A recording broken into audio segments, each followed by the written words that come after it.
지난주에 우리 여전도회 찬양대, 제 기억으로는 21분이 앉으셨던 것 같아요. 맞습니까? 하여튼, 제 지난주에 깜짝 놀랐는데, 오늘은 그 5시 어디에? 제가 오늘 그 솔로를 하신 강문사님 60대가 맞으신지 제가 잘 모르겠는데, 근데 이렇게 깨꼬리 같은 목소리가 나오십니까? 그래. 참, 여러분도 이렇게 열심히 찬양을 하시다 보면 60이 아니라 70이어도 그런 아름다운 소리가 나올 줄로 믿습니다. 열심히 하나님을 찬양하는 자리에 서실 수 있길 바랍니다. 우리 교회가 이제 이렇게 우리 여기 권사님들도 이렇게 앉아 계시고 하는데, 때가 되면, 지금이 때일지는 모르겠습니다만, 이렇게 때가 되면 요즘 고령화 사회에서 우리 교회가 좀 더 이렇게 발전적으로 하는 의미에서 그 실버 찬양단을 마련하는 그런 교회들이 있어요. 근데 뭐 얼마나 잘하시는지 몰라요. 제가 한번 어디서 그 실버 찬양단 하는 걸 봤거든요. 평균 연령이 77세. 그런데 이분들이 그 반짝반짝 빛나는 옷을 쫙 입으시고, 야, 그럼 뭐 80 넘으신 분도 계시죠. 평균이 77세니까.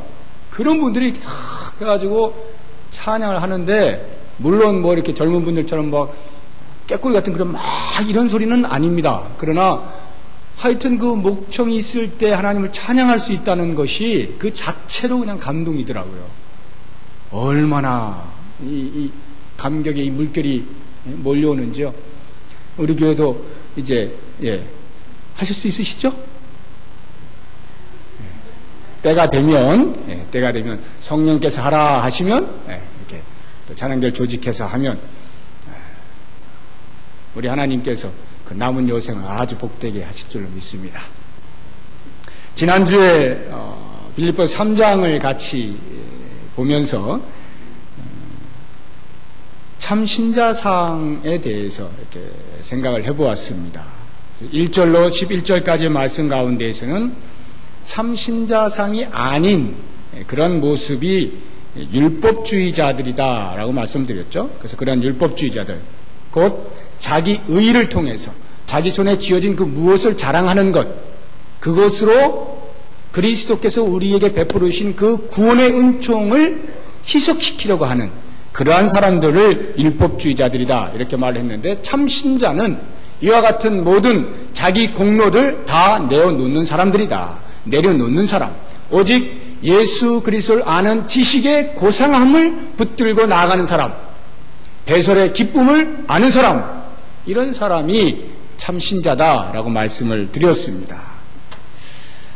자, 그렇다고 한다면 이제 오늘은 12절부터 21절까지 쭉 우리가 읽었는데, 참 신자로서 또 방해가 되어지는 또 다른 부류의 사람들이 있었는데, 그런 사람을 가리켜서 쾌락주의자들이다 또는 반율법주의자들이다 이렇게 말을 할 수가 있습니다. 이 반율법주의자들이라고 하는 말은 무엇이냐면, 율법주의자들은 그리스도의 하신 일, 예수를 믿는 믿음으로만 구원 얻는다라고 하는 것에 자기 의의를 더하는 것입니다.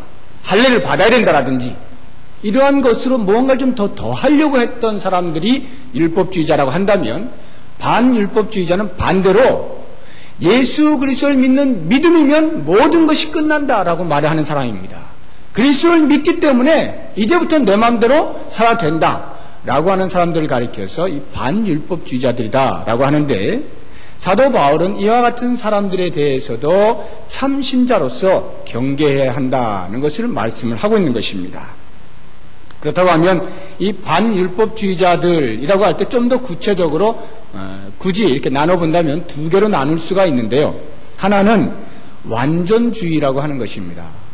이 완전주의라고 하는 것은 내가 삶을 완벽하게 이렇게 살아들임으로써의 어떤 그런 완전주의를 말하는 것이 아니라, 예수님께서 행하신 그 일, 그것으로 모든 것이 다 끝난다라고 하는 면에서의 완전주의를 말하는 것입니다. 예수를 믿는 순간에 우리가 할 일은 더 이상 아무것도 없다라고 하는 것이죠. 제가 지난 시간 말고 그 전 시간에 이제 구원을 이루라라고 하는 말씀, 그 빌립보서 2장에 나오는 말씀을 드릴 때 구원에는 세 가지, 크게 9가지 서정이 있지만 그 중에서 꼭 잊지 마시고 기억하실 세 가지를 제가 말씀을 드렸죠. 칭의적 구원, 성화적 구원, 그리고 영화적 구원이 있다라고 말씀을 드렸습니다.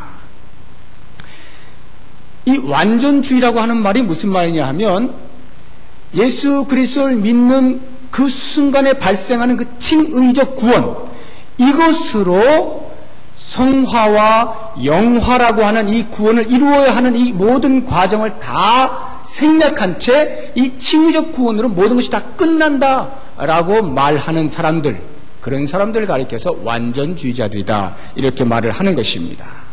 우리가 한번 사도 바울이 또 다른 서신서에서 뭐라고 말씀하고 계시는지, 이 칭의적 구원이라고 하는 것은 그 무엇과도 바꿀 수 없는 역사상 가장 중요한 사건입니다. 칭의적 구원이라고 하는 것은, 그 일이 나에게 일어났다라고 하는 것은 이건 뭐 무엇으로도 비교할 수 없는 가장 값진 것을 손에 쥔 것이에요. 그 사도 바울이 다른 서신서에서 아주 잘 설명을 하고 있습니다.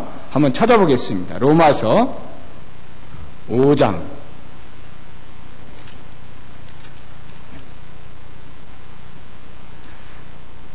신약성경 245쪽 로마서 5장 20절을 한번 보시기 바랍니다.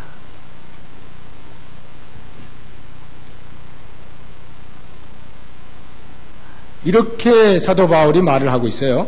율법이 가입한 것은 범죄를 더하게 하려 함이라. 그러나 죄가 더한 곳에 은혜가 더욱 넘쳤나니. 이게 무슨 말이냐면요, 율법이 가입한 건, 그러니까 율법이 이 세상에 이 역사 속으로 등장한 것은 범죄를 더하게 하려 함이라. 율법이 와서 죄가 더 넘쳤다 이런 말인데, 이것은 율법으로 인하여서 죄를 더 많이 범하게 됐다 이런 뜻이 아니고, 율법이 없었을 때는 죄가 죄인 줄 모르고 있다가 율법이라고 하는 것이 등장하면서 아, 이것도 죄고, 아, 이것도 죄고, 이것도 죄네, 알게 되면서 죄가 범람해졌다 이런 뜻이에요. 만약에 우리가 차를 타고 가는데 신호등이 없으면 그냥 알아서들 갈 거 아닙니까? 뭐 부닥치든 어찌됐든 아무튼 알아서 갈 거예요. 그런데 신호등이 있음으로 해서 알아서 가면 안 되게 돼 있죠. 신호등을 따라가도록 되어 있는 거예요. 그런데 그것을 범하면 그게 죄가 되는 것 아닙니까? 이렇게 율법이라고 하는 것은 없을 때는 몰랐던 것을 율법이 등장함으로써 아, 이것도 죄였구나, 아, 이것도 죄였네, 알게 됨으로써 죄가 범람하게 되었다 이런 말입니다. 자, 그렇다고 한다면 그렇게 죄가 범람한 거기에 은혜가 더욱 넘쳤나니 이렇게 말하는 거예요. 죄가 범람, 그러니까 율법이 와서 죄인 줄로 알게 되어서 더 이상 그 죄에서 빠져나오지 못할 정도로 허덕허덕거리고 있는 그 상태에 은혜가 넘쳤다 이런 말이에요. 그 은혜가 넘쳤다는 것은 예수 그리스도께서 이 땅에 오신 그 사건을 말하는 것입니다. 율법으로 해결하지 못했던 것을 그리스도께서 이 땅에 오심으로 우리에게 해결해 주신 이 사건, 이것이 은혜라고 하는 것입니다. 이 은혜가 넘쳤다, 칭의적 구원을 말하고 있는 거예요. 21절을 보십시오. 이는 죄가 사망 안에서 왕노릇한 것 같이 은혜도 또한 의로 말미암아 왕노릇하여 우리 주 예수 그리스도로 말미암아 영생에 이르게 하려 함이니라. 죄가 사망 안에서 왕노릇했어요. 우리를 꽉 옥죄었단 말입니다. 우리를 꼼짝 못하게 만들었어요. 노예를 삼았단 말입니다. 그러한 상태에 있는 우리들을 그리스도께서 이 땅에 오셔서 십자가에 지심으로 은혜를 베풀어 주셔서 그 은혜가, 다시 말하면 칭의적 구원이 그 의로 말미암아 왕노릇하여 우리 주 예수 그리스도로 말미암아 영생을 얻게 하셨다. 칭의적 구원이 우리에게 영생을 선물로 주게 되었다 이런 말입니다. 이 정도로 그리스도의 하신 일, 십자가에서 돌아가신 일, 우리에게 구원을 베푸신 이 칭의적 구원은 그 무엇으로도 바꿀 수 없는, 영원히 죽을 수밖에 없는 우리들을, 영원히 죽었던 우리들을 다시 살리시는, 새로운 생명을 주시는 그러한 역사적인 사건이란 말입니다. 그런 면에서 이 칭의적 구원은 너무나 중요한 것이에요. 그런데 그 다음이 문제예요.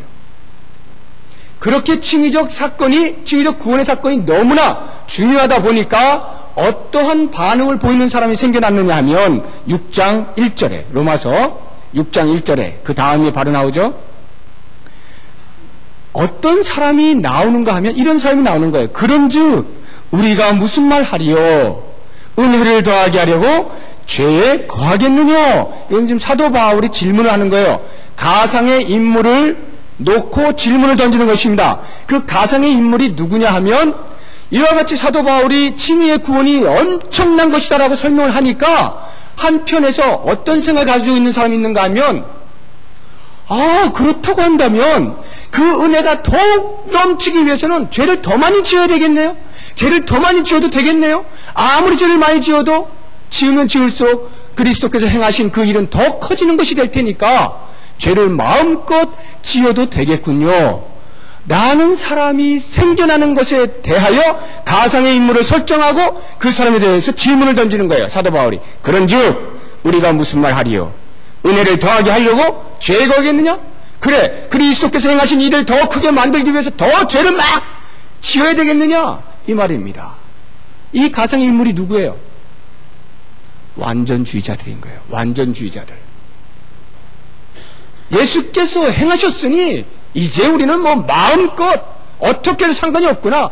주님께서 다 알아서 해주셨으니까. 이런 완전주의자들에 대하여 사도 바울이 경계하는 말씀이 6장 1절의 말씀이다 라고 하는 것입니다. 그래서 사도 바울이 이러한 사람들에 대하여서 그래서는 안 된다라고 설명을 하는 것이 6장 2절부터 쭉 나오는 것이에요. 뭐라고 설명하는 거 아니? 그럴 수 없느니라. 죄에 대하여 죽은 우리가 어찌 그 가운데 더 살리요? 무릇 그리스도 예수 앞하여 세례를 받은 우리는 그의 죽으심과 합하여 세례받은 줄을 알지 못하느냐.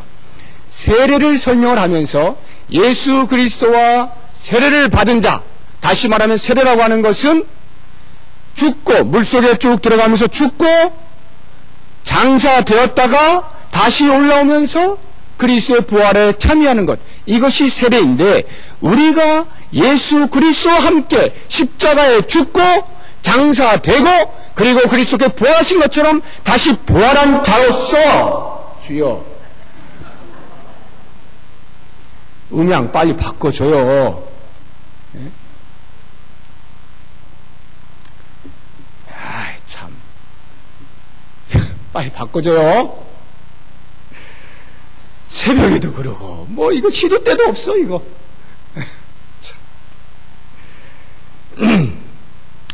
제가 소리 질러가지고 마이크가 놀란 거예요. 그래서 잠깐 죽었다가 다시 살아나네. 이것이 예수와 함께 세례를 받았다가, 그럼 다시 말하면 죽었다가 다시 살아난 자가 어떻게 그래 그리스도의 은혜가 더 넘치게 하기 위해서 계속 죄를 짓자 이렇게 할 수 있느냐. 도저히 그럴 수 있는 사람들이 못 되는 것이다. 이렇게 설명을 하면서 4절을 보세요. 그러므로 우리가 그의 죽으심과 아파의 세례를 받음으로 그와 함께 장사되었나니 이는 아버지의 영광으로 말미암아 그리스도를 죽은 자 가운데서 살리심과 같이 우리로 또한 새 생명 가운데서 행하게 하려 함이니라. 새 생명 가운데서 행하게 하려 함이니라. 그리스도께서 우리를 구원하셨다. 그래서 칭의적 구원을 얻었다라고 하는 것은 새로운 생명을 얻은 사람인데 새로운 생명을 얻은 사람으로서의 행함을 하도록 하기 위해서 새 생명을 주셨다는 거예요. 그렇게 살게 하기 위하여 구원하셨다는 거예요. 그런데 그렇게 구원받은 사람이 어찌 아무렇게나 막 살 수 있냐면 어찌 죄 가운데 계속 뒹굴 수 있느냐는 말이에요. 죄 가운데 뒹굴어도 그리스도께 행하셨으니까 그 은혜 더 넘치겠지. 이런 우스꽝스러운 생각을 할 수가 있느냐 이 말입니다.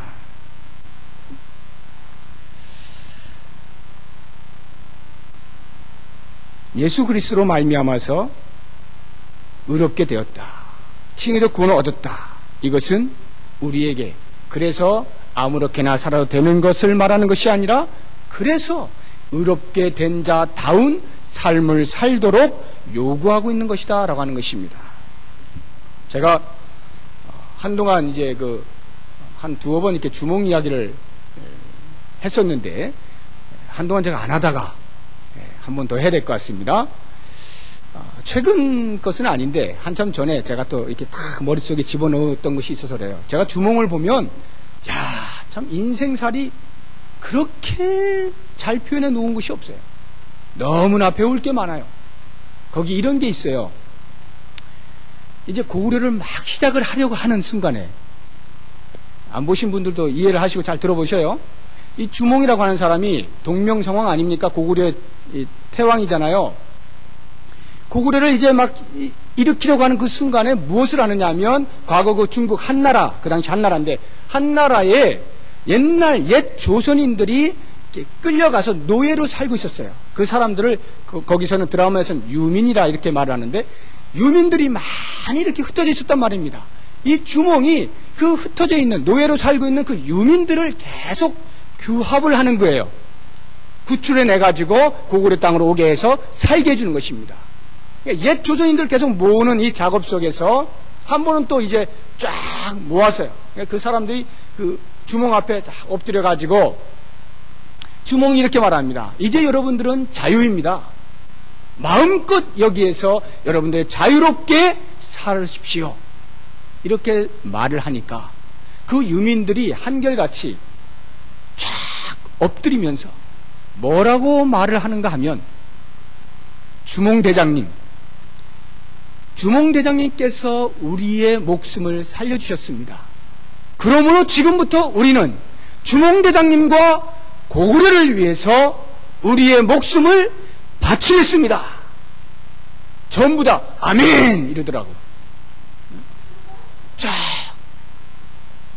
모든 사람이, 어느 누구도 그렇게 말하라고 옆에서 찔러준 사람 없고 강제로 어떻게 하지 않았어요. 그런데 그 사람들이 가만히 생각해 보니, 한나라에서 노예로 살고 있을 때 그렇게 병들어 죽거나, 아니면 이렇게 주먹 밑에서 싸우다가 죽거나, 어차피 죽는 건 마찬가지인데 주몽대장이 우리의 목숨을 한번 살려준 것이 되었으니 이제 나는 주몽대장을 위하여 싸우다 죽는 한이 있더라도 전혀 아깝지가 않다. 오히려 영광스럽다. 고구려를 세우는데 내 목숨을 바친다면 나는 영광스러운 죽음을 택하겠다. 이러면서 전부 죽겠다는 거예요. 너무나 자연스러운 반응 아닙니까? 저는 이걸 보면서 예수를 믿어서, 예수를 믿게 되어서 구원을 얻게 된 사람들이, 새로운 생명을 부여받고 하늘의 소망을 갖게 된 사람들이 나올 수 있는 너무나 자연스러운 태도는, 그래서 닐리야 만보, 마음껏 내 마음대로 놀지, 내 마음대로 살다가 어차피 구원받은 것이니까 이렇게 될 리가 없다는 것입니다. 어떨까요? 주께서 나를 영벌에 있던 자를 영생으로 옮겨주셨는데 그 은혜가 너무나 크니까, 완전히 죽었던 자를 다시 생명을 부여해서 살려주셨으니까 그 은혜가 너무나 커서 이제는 주를 위해 제 목숨 바치겠습니다. 주께서 내 목숨을 한번 살려주셨으니 내가 주를 위하여 이제는 목숨을 바칠 차례입니다. 너무나 자연스러운 반응 아닙니까? 이것을 누가 찔러서 말해서 그렇게 해야 되는 거야? 해서 그렇게 반응할까요? 아닙니다. 절대로 아닙니다. 그리스도의 은혜를 분명히 깨달은 사람이라면 그 사람은 반드시 이렇게 반응하는 것이 자연스러운 반응이다라고 하는 것입니다. 오늘 우리가 읽은 이 빌립보서 3장 12절 이하의 내용이 바로 그것을 말해주고 있는 것이에요. 사도 바울이 이와 같은 자연스러운 반응이 어떠한가라고 하는 것을 이야기를 하고 있는 것입니다. 이제 본문을 다시 한번 가보십시오. 12절을 한번 보시기 바랍니다. 내가 이미 얻었다 함도 아니요 온전히 이루었다 함도 아니라 오직 내가 그리스도 예수께 잡힌 바 된 그것을 잡으려고 쫓아가노라. 무슨 말입니까? 지금 내가 이미 얻었다 함도 아니요 라고 할 때 얻었다 함이 무엇입니까? 무엇을 얻었다는 것이죠? 예수 그리스도로 말미암는 구원을 얻었다는 말이에요. 그 구원을 언제 얻었습니까? 우리 인간의 시간으로 따지자고 한다면 사도 바울이 언제 얻은 거예요?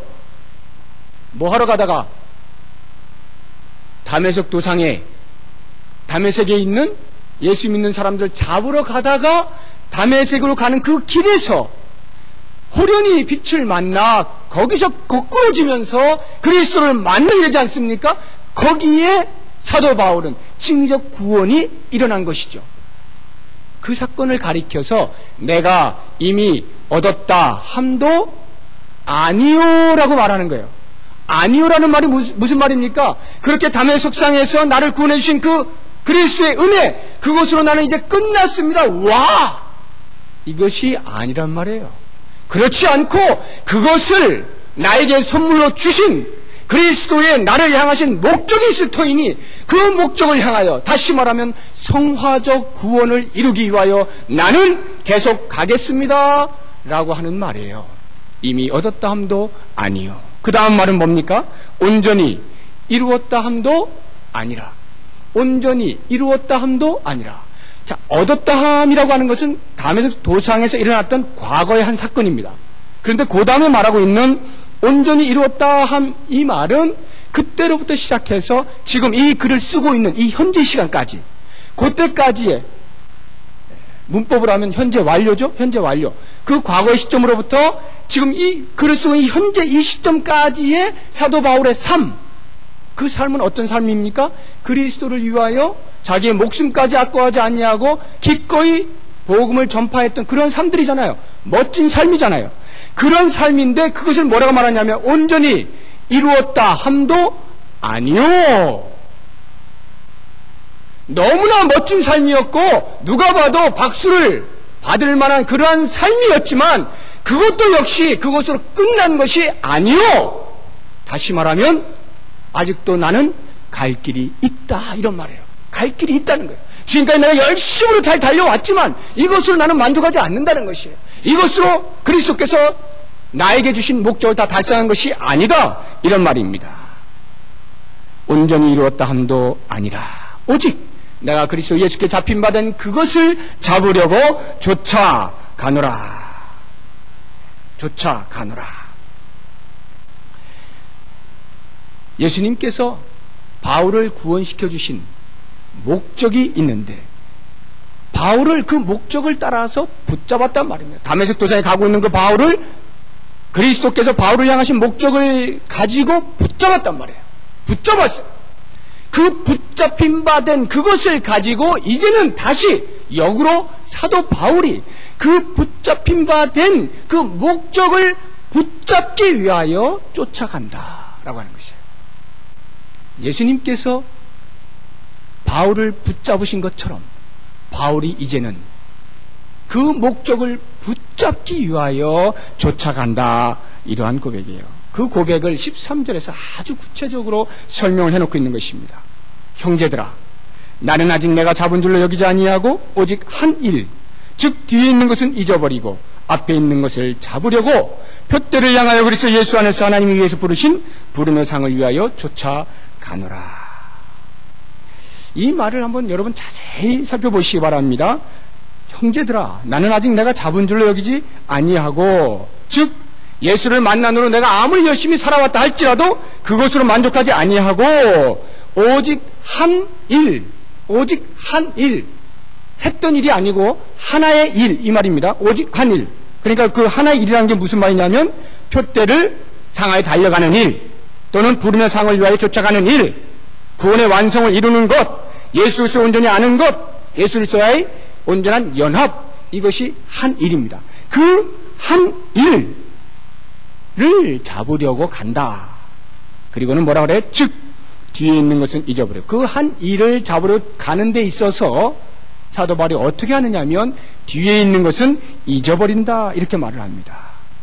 자, 뒤에 있는 것을 잊어버린다는 말이 과연 무슨 말일까요? 사도 바울의 지금 이 편지를 쓰고 있는 시점을 기준으로 해서 뒤에 있는 일이라고 한다면 두 가지가 있겠죠. 하나는 예수를 믿기 전에 일이 있을 것이고 그 뒤가 있을 것이고, 예수 믿고 나서부터의 그 뒤가 있겠죠. 자, 그러면 예수를 믿기 전의 뒤는 어떠한 뒤입니까? 예수 믿는 사람들을 잡으려고 쫓아갔던, 열심을 내었던 그러한 뒤니까 예수를 믿는 사람 입장에서 볼 때 그 뒤는 어떠한 뒤예요? 상처, 아픔, 흉악한, 그러한, 생각하기 싫은 그러한 뒤죠. 그러한 과거입니다. 생각만 하면 고통이 오는 그러한 뒤입니다. 예수 믿는 사람들을 핍박한 아주 흉악범의 모습으로의 기억 아닙니까? 이러한 뒤를 잊어버리겠다, 이런 말이에요. 그러한 자기의 과거를 잊어버리겠다라고 하는 것입니다. 이게 무슨 말이에요? 그 과거의 허물이 현재 내가 달려가고자 하는 이 길에 나의 발목을 붙잡을 수가 있다라고 하는 것입니다. 너 같은 것이 어떻게 감히 그 일을 할 수가 있어? 네가 과거에 어떤 놈이었는데 어떻게 이런 일을 할 수가 있느냐? 라고 하는 것을 그 발목을 붙잡을 수가 있다는 거예요. 온갖 죄책과 자괴감으로 또는 상대방의 정죄함으로 시달릴 수가 있다는 것이죠. 그러한 것들로부터 사도 바울은 벗어나겠다는 거예요. 그것은 과거에 자기가 지은 죄에 대하여 모른 척하겠다는 뜻이 아니라 그것이 현재 내가 달려가야 할 그 목표, 거기를 향하여 열심히 달려가는 거기에 방해가 된다면 그것은 내가 기꺼이 잘라내 버리겠다, 이런 말이에요. 그렇다고 한다면 예수를 믿고 난 뒤의 것은 왜 또 잊어야 됩니까? 예수를 믿고 난 뒤에 사도 바울의 삶은 그야말로 그 전과는 전혀 상반되는 놀라운 박수를 받아 마땅한 영광스러운 그러한 삶 아닙니까? 자기의 모든 것을 다 내어버리고 오직 복음을 전하는 것으로서만 삶을 살아왔던 그 영광스러운 삶, 비록 고통스럽고 힘들고 어렵고 박해를 받은 그러한 삶이었지만 그것이 그리스도를 위한 삶이었기에 적어도 그리스도를 믿는 사람들에게는 큰 박수를 받는 그러한 영광스러운 뒤였단 말입니다. 그 뒤를 왜 잊어버리느냐라고 하는 것입니다. 여러분, 사도 바울이 그것을 잊겠다고 하는 것은 그 영광스러운 과거조차도 그것이 만약 내가 달려가는 그 길에 내 발목을 부여잡는다면, 그래서 지체하게 만든다면 기꺼이 그것도 잊어버리겠다, 이런 말이에요. 과거의 영광에 빠져서 현재 내 삶에 거두름을 피우거나 사명을 등한시하게 된다면 그 과거의 영광조차도 다 놓겠다, 이런 말입니다. 우리 개인의 삶을 한번 돌아보십시오.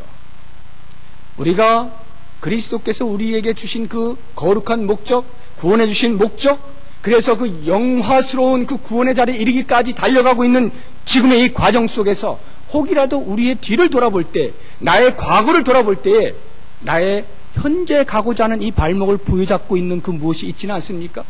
과거의 나의 더러운 죄악들이, 추악한 죄악들이 내 속에서 여전히 존재하고 있어가지고 내 양심을 막 두들기지 않습니까? 네가 그 꼴을 가지고 어떻게 그리스도를 따라간다고 하느냐?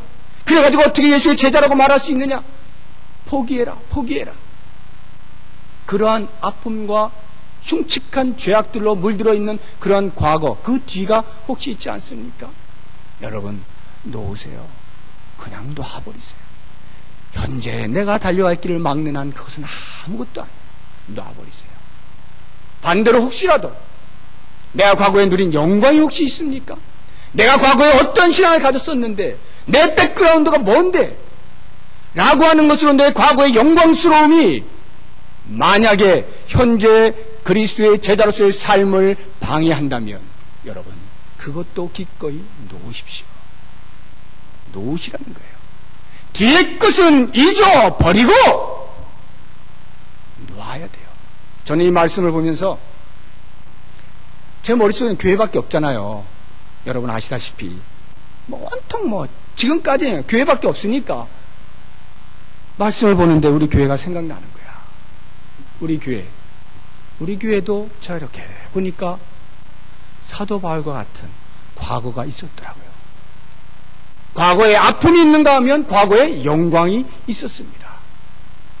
아마 여기 앉아 계신 분들 대부분이 경험하신 것일 겁니다. 우리의 아픔이라고 하는 것은 말하지 않아도 이미 제가 하도 말해서 지겨울 정도죠. 제가 오죽하면 매 예배 때마다 회개 기도를 하라고 1년 내내, 얼마나 생각만 해도 끔찍하지 않습니까? 1년 내내. 이제는 그런 얘기 하지 말고 좀 미래 밝은 이야기, 쫙쫙 나가는 얘기 해야지. 그거 회개기도 할 때마다 또 생각나서 이러고 이거 이제 그만합시다 라고 혹시 마음속으로 생각하시고 싶으신 분 계시면 잘 들어보세요. 저는요 2번씩이나 겪은 이 아픔이 말이죠, 여러분, 이제 그만 말합시다 이러지 마세요. 제가 드린 말씀 잘 들어보셔요. 이 아픔이라고 하는 것이요, 제가 여러분들을 이렇게 뵐 때 말을 하는 사람이 됐든 말을 하지 않는 사람이 됐든 아니면 미래를 말하는 사람이 됐든 어떤 사람이 되었든 그 마음 깊은 곳에 쓴뿌리로 남아있는 것을 제가 봅니다. 이것은 여러분이 스스로 만든 것이 아니라 만들어졌다는 것이죠. 환경들이 이렇게 만들어졌다는 거예요. 쓴뿌리로 깊이 뿌리를 내리고 있어요. 요것을요, 살짝 뭐 이렇게 덮는다고 해서 이게 없어질 것 같습니까? 아니요. 천만의 말씀입니다. 요거를 송두리째 뽑아야 되는데, 이 뿌리를, 이 송두리째 확 뽑아버려야 되는데, 그것을 뿌리를 뽑는 것은요, 말을 안 한다고 해서 되는 게 아니에요. 회개를 할 때만 되는 거예요. 회개를 할 때만. 하나님 앞에 완전히 내려놓을 때만 우리의 가장 기쁜 것에서부터 있는 그 뿌리들이 나오는 거예요. 그래서 계속 기도하는 것입니다. 이게 뭐 생각나라고 하는 게 아니라 우리의 쓴 뿌리 대충 가리지 말고 완전히 뿌리째 뽑아버릴 각오를 가지고 그렇게 회개 자리에, 진정한 회개 자리에 계속 나아가자는 거예요. 그런 의미에서 제가 기도하시자는 거예요. 아니, 여러분, 그렇다고 해서 우리에게는 이 쓴뿌리가 너무나 깊구나 해서 계속 쓴뿌리 하면서 거기에 매달려 계시면 아무 일도 안 일어나요. 제가 이렇게 쓴뿌리를 말하는 것은 이 쓴뿌리는 반드시 뽑히는 것이기 때문에 말하는 것입니다. 반드시 뽑혀요. 이것이 뒤에 있는 것은 잊어버리고 합니다. 우리가 그런 사람들이라니까요. 과거에 있는 일이 너무나 아파서 절대 잊을 수 없어요. 아니요, 잊어버리셔야 됩니다. 과거에 있는 것은 잊어버리고 뒤에 것은 잊어버리고 앞에 것을 향하여 달려간다는 것이에요. 잊어버리고. 쓴뿌리는요, 뽑히게 돼 있어요. 예수를 제대로 믿었습니까? 뽑히게 돼 있다고요. 거기에 연연해하지 않는다고요. 자괴감을 계속 갖고 있지 않는다고요. 제가 말하고 있는 회개라고 하는 것은 자괴감이 아닙니다. 철저히 하나님 앞에 나를 돌아보면서 우리의 범죄함을 고백하는 것이, 자괴감이라고 하는 것은 아이고 이 못난 놈아 아이고 해서 나아갈 길을 못 가고 있는 게 자괴감이에요. 진정한 회개는 우리로 하여금 앞으로 나아갈 발걸음에 힘을 주는 것입니다. 뒤의 것은 잊어버리셔야 되는 거예요. 영광은 어떻습니까? 우리 교회의 영광.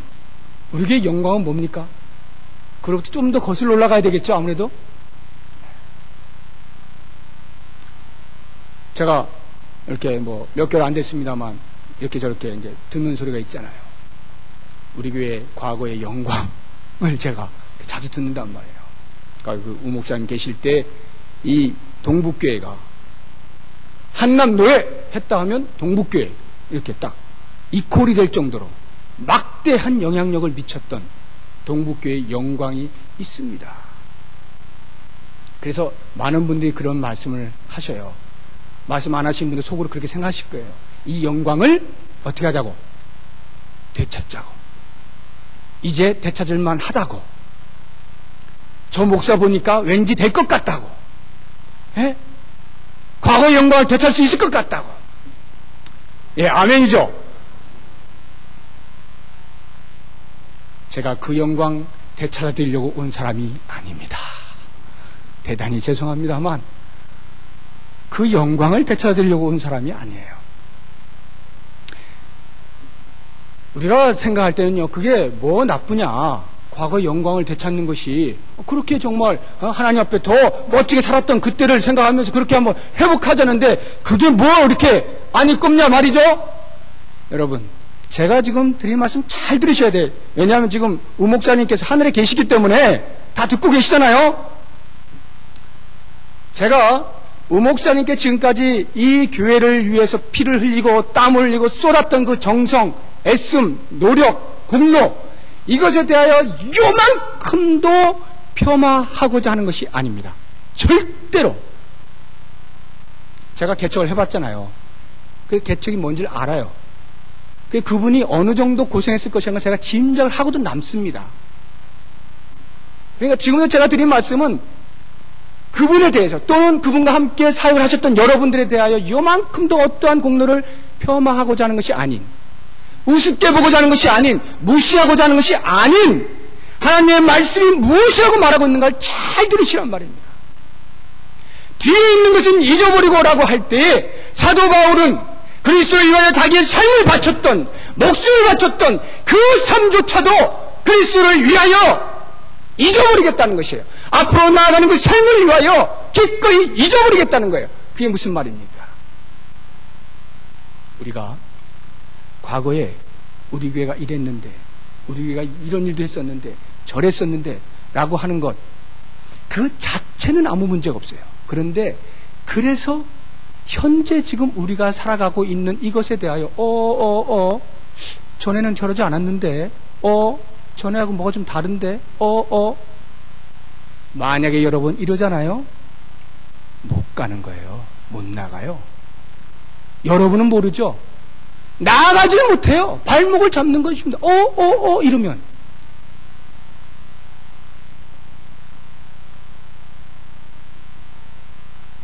우목사님이 다시 와야 됩니까? 아니잖아요. 우목사님이 그걸 기다리실까요? 그렇게 하시길 원하실까요? 천만의 말씀입니다. 제가 좀 더 원리적으로 더 말씀을 드려볼게요. 초대교회로 우리가 돌아가자는 말을 자주 하잖아요. 초대교회로 돌아가자. 왜요? 초대교회 때 너무나 아름다웠거든요. 그 공동체가 너무나 아름다웠거든요. 그러니까 그렇게 살지 못하고 있는 우리들을 볼 때 창피하니까 자꾸 초대교회로 돌아가자는 거예요. 제가 1907년 몇 번을 말씀드렸죠? 자, 2007년 100년이 되었다. 1907년 again 말씀드렸잖아요. 그런데 그것을 이렇게 오해하시면 안 되는 거예요. 그래 그때 그 삶, 그래 그때 그 삶. 너무나 많은 사람들이 그렇게 이해를 하고 있으나 저는 그렇게 보지 않습니다. 우리가 초대교회로 돌아가야 한다는 것은 그런 의미로서 말을 해서는 안 되는 거예요. 여러분 생각해 보세요. 초대교회 당시하고 시간적으로 지금 이렇게 볼 때 우리가 지금 2000년이 지났습니다. 초대교회에서부터 2000년이 지났어요. 2000년이 지났다는 이야기는 하나님 나라 쪽에서 볼 때는 어떻습니까? 훨씬 더 하나님 나라에 가까이 와 있는 사람들이 우리가. 그런데 하나님 나라를 바로 눈앞에 두고 2000년 전에 행했던 그 모습에 그냥 눈이 동그래져가지고 초대교회 이러고 앉아있으면 언제 하나님 나라가 올 거예요 도대체? 예? 다시 2000년 전으로 돌아가겠다는데 하나님 나라가 언제 올 거예요? 초대교회로 돌아간다라고 할 때는 우리의 영이 말이죠. 초대교회를 보고 성경을 보고 적어도 그것보다 더 잘 살 생각을 해야 되는 거예요. 하나님 나라에 더 가까운 사람들이잖아요. 더 멋지게 사는 삶, 거기에다가 더 올려놓은 삶, 진일보된 믿음을 가진 삶, 그것으로 살아들여야 하나님 나라 빨리 올 거 아닙니까? 그런데 계속 뒤돌아보고 있으면 어떡할 거야? 초대교회가 좋았어. 그때가 좋았던 거야. 그래서 2000년에 돌아가겠다는 거예요. 뭐예요? 여러분 잘 생각해 보세요. 만약에 사도 바울이 지금까지 자기가 예수를 믿고 나서 지금 이 편지를 쓰는 순간까지 자기의 삶을 돌아보면서 이야 정말 끝내주게 내가 살았다. 후회가 없다. 누구에게 말해도 정말 떳떳하다. 이래가지고 자기의 삶에 만족하고 푹 앉았다면 그 다음 스토리가 없는 거예요. 사도 바울 이후의 스토리가 없어져 버려요. 사도 바울은 미래를 볼 줄 알았어요. 그 미래는 하늘나라입니다.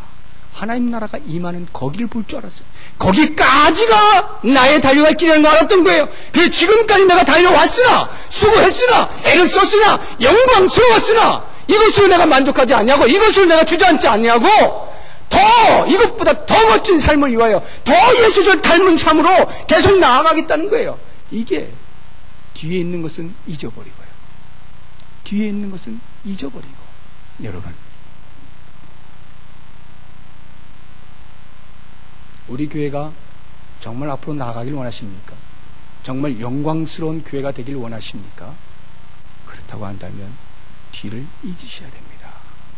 뒤를 잊으셔야 돼요. 우리 교회가 가지고 있는 과거의 영광이 뭡니까? 아주 쉽게 그냥 아주 쉽게 숫자적으로는 한 1,500명 맞습니까? 맞아요? 1,500명? 더 됩니까? 2,000명 맞았고 2,000명 숫자적으로 2,000명 영향력으로 하자면 한남노회 그렇죠? 뭐 전국적으로 영향을 미치지는 않았을 거고 저는 그런 생각이 들어요. 오해하지 마세요. 저는 눈에도 안 들어와요. 눈에도 안 들어와 그게. 예? 만약에 숫자로 치자고 한다면 그렇다는 거예요. 제가 숫자에 신경 쓰는 사람이 아닙니다만 숫자로 친다면 1,500명, 2,000명 가지고 우리 교회의 미래를 내다본다? 글쎄요. 지금 여기 앉아있는 거 이것만 해도 지금 천석인데 2부만 들여도 2,000명 아닙니까? 우리 지금 3부들이잖아요. 3부들이면 3,000명 아니에요?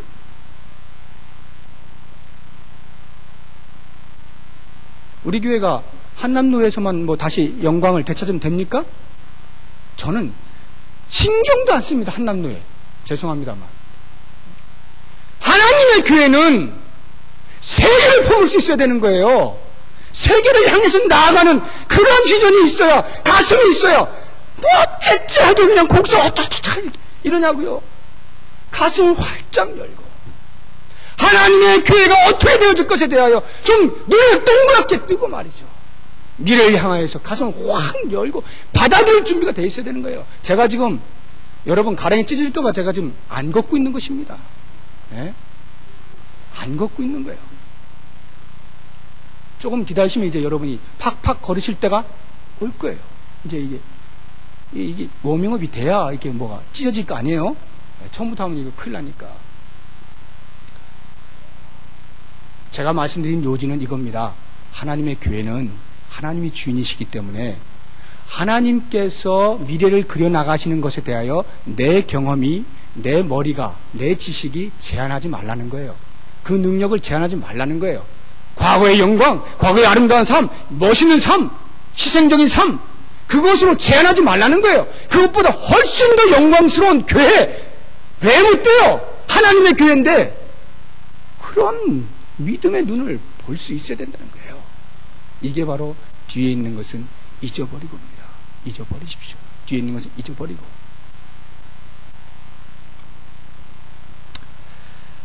그리고 어떻게 됩니까?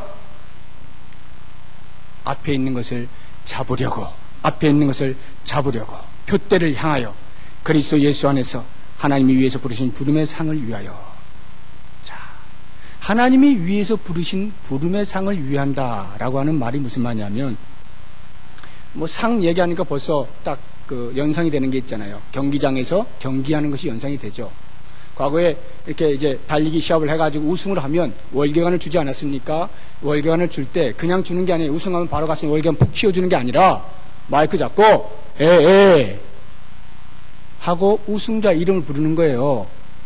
이석호 이렇게 딱 부르는 거예요. 그러면 Republic of Korea 이석호 하면은 대한민국 이석호 선수 우승했습니다. 이러면 이제 그 이름을 듣고 시상대 위로 올라가는 거예요. 그래서 쫙 월계관을 받는 거거든요. 이거를 지금 말하는 거예요. 사도 바울은 우리의 영적인 삶에 있어서 하나님 나라 갈 때 하나님께서 그러할 때가 온다는 거예요. 시상을 받을 때가 오는데 위에서 부르신 부름의 상을 위하여 이석호 부르면 예 주님 가면 어떻게 하신다는 거예요? 주께서 상을 베푸신다는 거예요. 그러니 우리가 달려가야 할 길이 어디입니까? 거기까지죠. 상을 받는 그 자리까지죠. 중간에 그치면 안 된단 말이에요. 거기까지 표대를 향하여 계속 달려갔을 때 그 사람에게 이름이 불려지는 거예요. 호명되어지는 것입니다. 사도 바울은요, 이 목표에 대한 집념이 너무나 강했습니다. 잠깐도 현실에 안주하고자 하지 아니하였어요. 그래서 심지어 그는 뭐라고까지 말했냐면, 내가 복음을 열심히 전하다가 애를 쓰다가 남한테 다 실컷 복음 다 전해주다가 그러다가 나 버림받을까봐 자기 자신을 날마다 쳐서 복종시키고 자기 자신을 날마다 죽인다 그랬어요. 자기 자신을 죽인다 그랬어요. 그게 무슨 말이에요? 내가 열심히 한다고 했는데 나는 구원 못 시키고 남만 실컷 좋은 일 시켜주고 자기는 상도 못 받을까봐, 혹시 죄악 중에 거하면서 하나님이 기뻐하시지 않는 그런 삶을 살까봐 날마다 자기 삶을 돌아보면서 그 부르심에 맞는 삶으로 점검을 하고 자기 자신을 죽이고, 죄에 대하여 죽이고 계속 돛대를 향하여 달려가겠다라고 하는 거예요. 강한 목표에 대한 집념입니다. 집중이에요. 그래서 사도 바울이 말한 뒤에 것은 잊어버리고 앞에 것을 잡으려고 라고 하는 말은 이제 더 이상 이 현재라고 하는 것이, 윈스턴 처칠이 이런 말을 했어요. 그 처칠이 현재가 과거와 싸우면 미래는 있을 수 없다, 이런 말을 했거든요. 현재가 과거와 싸우면 미래가 있을 수 없다는 거예요. 그래서 과거라고 하는 것은 설정되어진 목표, 그 미래를 향하여 나아가는 현재에 대하여서 격려해주고, 혹시라도 방향이 잘못되었을까 방향 수정을 해주고 이쪽 이렇게 해주는 것에 한해서 과거는 존재 이유가 있는 거예요. 그렇지 않고 현재에 나아가는 것에 발목을 잡는 것이라면 그 과거는 잊어버리는 것이에요. 그래서 이 현재는 과거와 싸우는 한 미래가 없다는 말이에요. 사도 바울은 계속 미래를 보았어. 미래를 보고 그 미래를 향해서 달려가야 할 자기의 할 일, 거기에 최선을 다한 것입니다. 계속 최선을 다한 거예요. 하나님께서 마지막 날에 바울 이렇게 불러줄 것을 기대하면서, 그래서 그 마지막 날 그 모든 수고를 떨어버리고 주께서 부르신 그 시상대에 딱 서서 주님이 예비해 놓으신 놀라운 생명의 면류관, 의의 면류관 받았을 그것을 상상하면서 거기를 향하여 자기의 모든 것을 다 바쳐서 계속 달려갔다라고 하는 것입니다. 이걸 가리켜서 성화적 측면에서의 구원이라고 해요. 성화적 측면에서의 구원. 예수님께서 우리를 위하여 십자가에 돌아가시고 칭의, 의롭다고 해주신 이유는 바로 이와 같은 성화의 삶을 살아서 마지막 부름의 순간에 영화로워지게 하시기 위함이란 말입니다.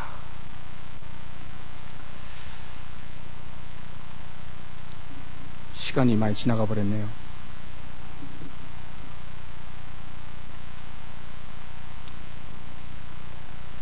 조금만 더 할까요?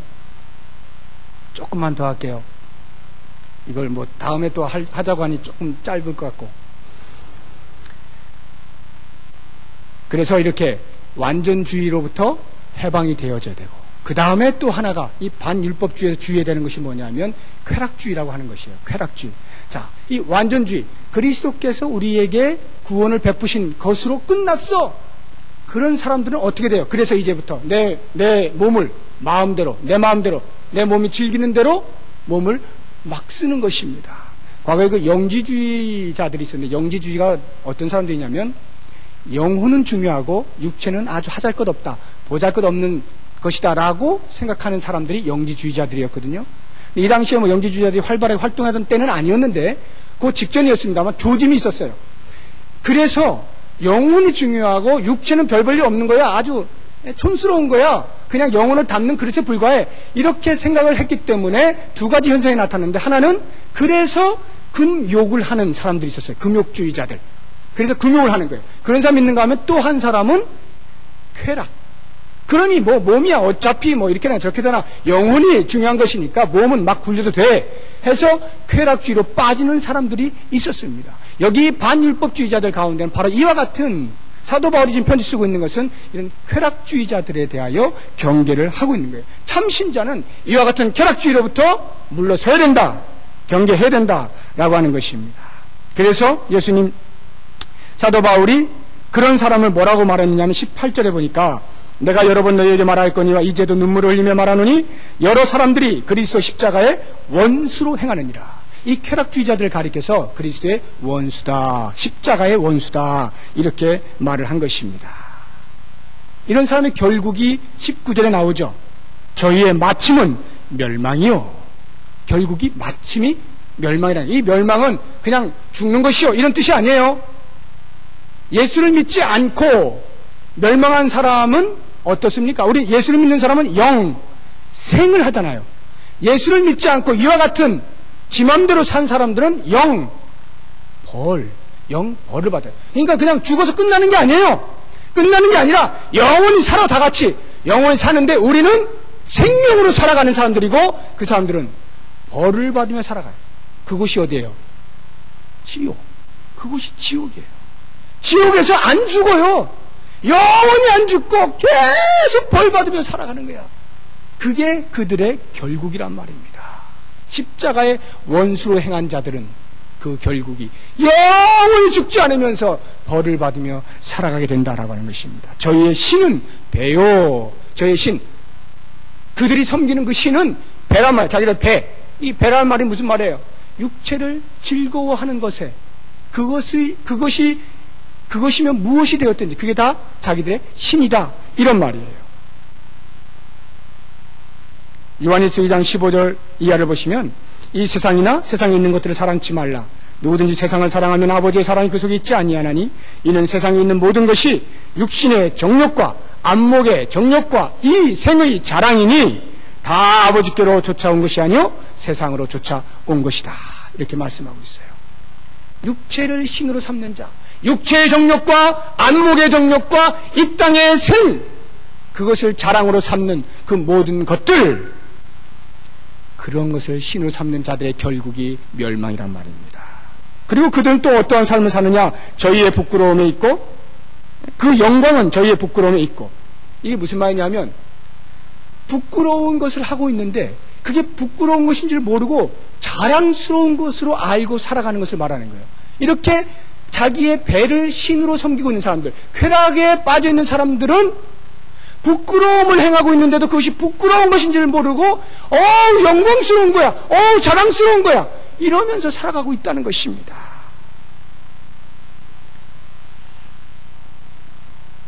예를 들어서 거짓말을 해가지고 진단서 끊어가지고 군대를 면제를 받았다니, 혹시 이 가운데 계시면 용서하시고 들으십시오. 잘못된 건 잘못된 거니까. 거짓말로 진단서 끊어가지고 군대 면제 받았다.